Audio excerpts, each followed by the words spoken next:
श्रोता बंधु नमस्कार। हम आर किशोर मिथिला तक से बाजि रहल छी।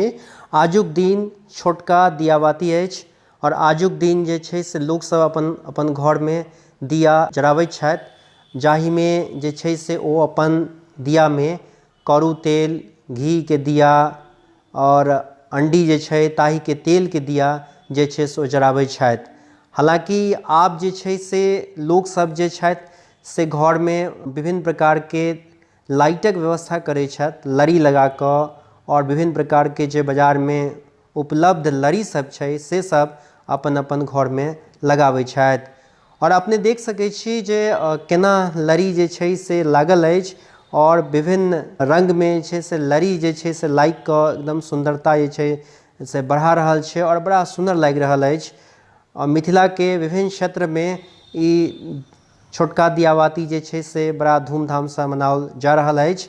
मिथिला के बेतिया होय या मोतिहारी होय, मुजफ्फरपुर, वैशाली, सीतामढ़ी, शिवहर, समस्तीपुर, बेगूसराय, मुंगेर, लखीसराय, ताहि के बाद जमुई होय, भागलपुर, गोड्डा, बांका, जामताड़ा, देवघर, संगहि जे छै से पूर्णिया होय, अररिया होय, कटिहार होय, किशनगंज होय वा मधेपुरा होय या फिर खगड़िया होय, सहरसा होय, सुपौल होय, और संगहि जे छै से समस्त मिथिला में जे छै से दियाबाती बड़ा जोर शोर से लोक सब जे छै से मना रहल छथि। हालांकि आइ जे छै से छोटका दियाबाती छै तैं आइ विशेष नहीं, मुदा आइयो जे छै से लोक सब दियौरी बना कऽ, दिया जरा कऽ और लगेने छथि और संगहि लाइटिंग के सेहो भरपूर व्यवस्था केने छथि। हालांकि काल्हि जे छै से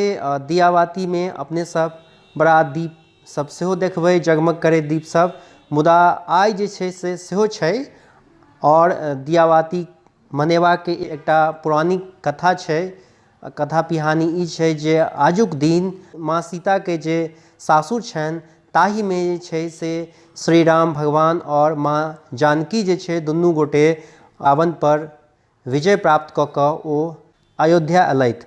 ताहि के उपलक्ष्य में ई मनाओल जाइत अछि और ताहि के उपलक्ष्य में लोक सब जे छै से घर के साफ सुथरा कऽ कऽ और दिया जराबै छथि। और वएह परंपरा जे छै से अखन तक लागल छै और लोक सब अखन धरि जे छथि ओ दियाबाती अपन हर्ष उल्लास संग मनाबै छथि। ब्यूरो रिपोर्ट, मिथिला तक।